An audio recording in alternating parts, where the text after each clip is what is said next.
西方援助坦克给乌克兰，是乌军顶不住了，还是要击败俄军？这个问题很关键。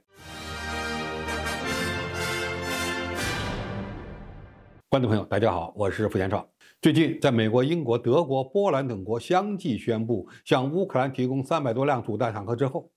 又传出美国准备援助 F-16战斗机的消息。在中国网络上，对北约国家的军援突破红线的原因产生了严重分歧。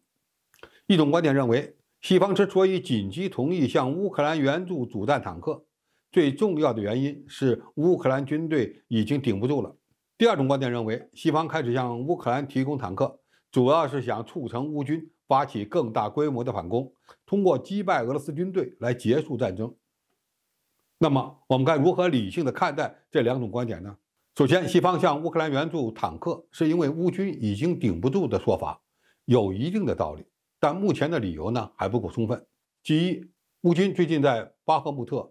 索列达尔一线战况比较被动，或者说在瓦格纳雇佣兵的打击下损失惨重。网上一些自媒体经常传出关于乌军多个建制的部队在巴赫穆特被打残的消息，让人对乌军的战斗力产生了怀疑。第二，网传以色列情报机构摩萨德披露的数据，乌军已经阵亡15.7万人，而俄军仅死亡1.85万人，俄乌死亡比率达到了惊人的1:7。第三，乌克兰经过7轮征兵之后，出现了老年士兵参战的画面，乌军因为人力问题导致战斗力急剧下降。第四，乌军自赫尔松市作战结束之后，并未取得明显的作战成果。但是如果从俄乌冲突的全局来看乌军的表现，可能又会得出另外一个结果。第一，对乌克兰军队而言，在巴赫穆特长期采取防守，相比于进攻作战，伤亡交换比更小。而且就算巴赫穆特失守，损失也不算太大，因为后面还有大片的坚固防御阵地。在俄乌两军打消耗战的情况下，每发动一次大规模的攻势，都是需要用较长的时间聚集力量的，可能要准备3到4个月才能打出一波攻势。俄军在巴赫穆特进攻了几个月，这本身就造成了攻击力量的消耗，并不见得非常有利。而乌军在巴赫穆特防守时，正在准备下一波攻势，此战乌军肯定有所损失，但还不能说吃了大亏。第二，乌克兰军队在克里米亚方向仍然保持着攻势，而且在这个方向的作战行动比巴赫穆特更有价值。第三，对于俄乌冲突任何伤亡数据的推测，实际上都没有确凿的证据。我们从俄乌两军交战的方式来看，俄军目前拥有火炮优势，但优势呢并不特别明显。坦克装甲车的使用比例也较低，往往是班排级别的步兵进攻。这种作战样式就决定了双方的死亡交换比大约在1:1左右，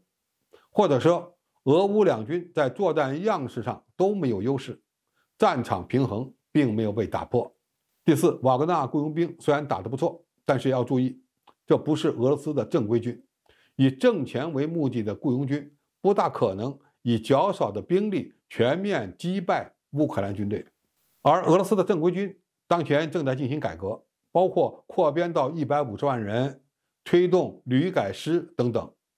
这些措施的实施，从一个侧面证明了俄正规军想要全面获得俄乌战场的主动权尚需时日。从俄乌两军战线变化的总体情况来看，双方的战况焦灼，看不出哪一方获得了全面优势，所以基于双方作战样式和战线的变化不大，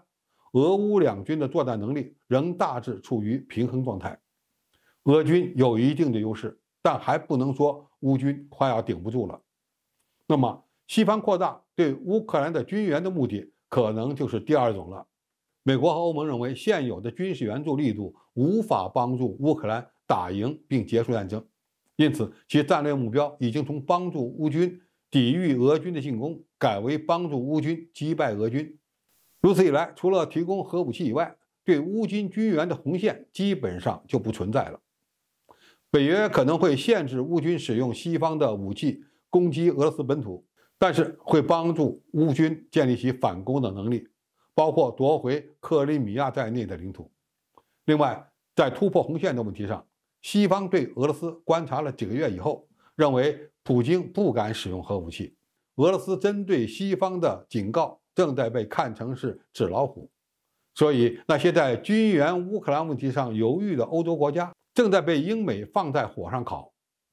德国被迫同意援助豹2坦克就属于这种情况。有一点值得特别关注，那就是在不提供攻击型武器这条红线被突破后，跨越其他红线也是迟早的事儿。西方的军援不断升级，也调高了基辅的胃口。乌克兰的下一个目标指向了美制攻击型无人机、F-16战斗机以及美国陆军战术导弹系统等。我们一定要认识到，西方军援乌克兰的红线不再是攻击性武器，而是如何使用攻击性武器击败俄军才是其最终的目标。